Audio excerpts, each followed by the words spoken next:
Masifnya penggunaan buzzer mempercepat peredaran informasi sesat. Data Kementerian Komunikasi dan Digital, jumlah konten hoax dan informasi palsu naik tiap tahunnya. Hanya membingungkan, tapi kemudian mereka menguasai narasi yang sesuai dengan kepentingan mereka sendiri gitu, bukan lagi untuk kepentingan publik.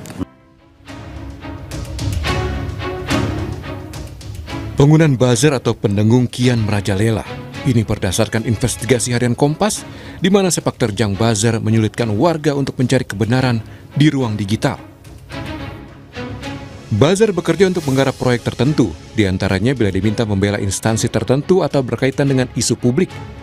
Dari investigasi harian Kompas, tak jarang buzzer ini membuat konten bermuatan hoax.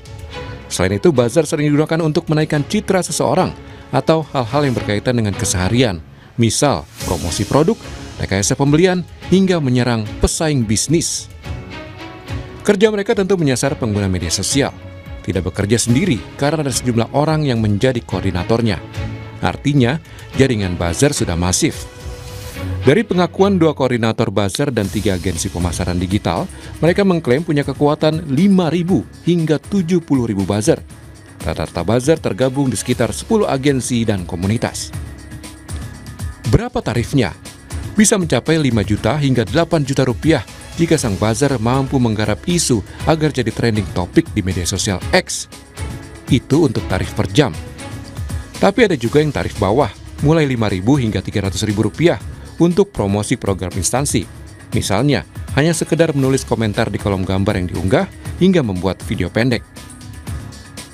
Masifnya penggunaan buzzer mempercepat peredaran informasi sesat.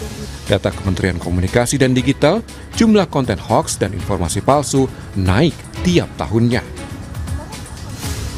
Situasi internet itu semakin kabur gitu, kebenaran itu semakin kabur gitu. Dan kita semakin tidak bisa membedakan mana yang benar dan mana yang salah atau mana yang abu-abu gitu. Nah, bahkan sudah meliputi ke berbagai level gitu, bukan cuma di tingkat elit tapi juga bahkan ke tingkat bawah, itu semua sudah tidak jelas gitu. Itu alasan kami.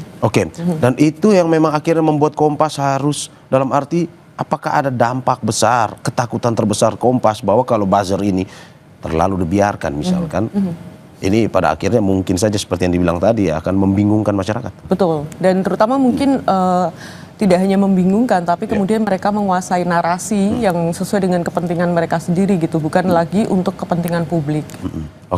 Jadi memang pada akhirnya ini ditakutkan seperti itu ya.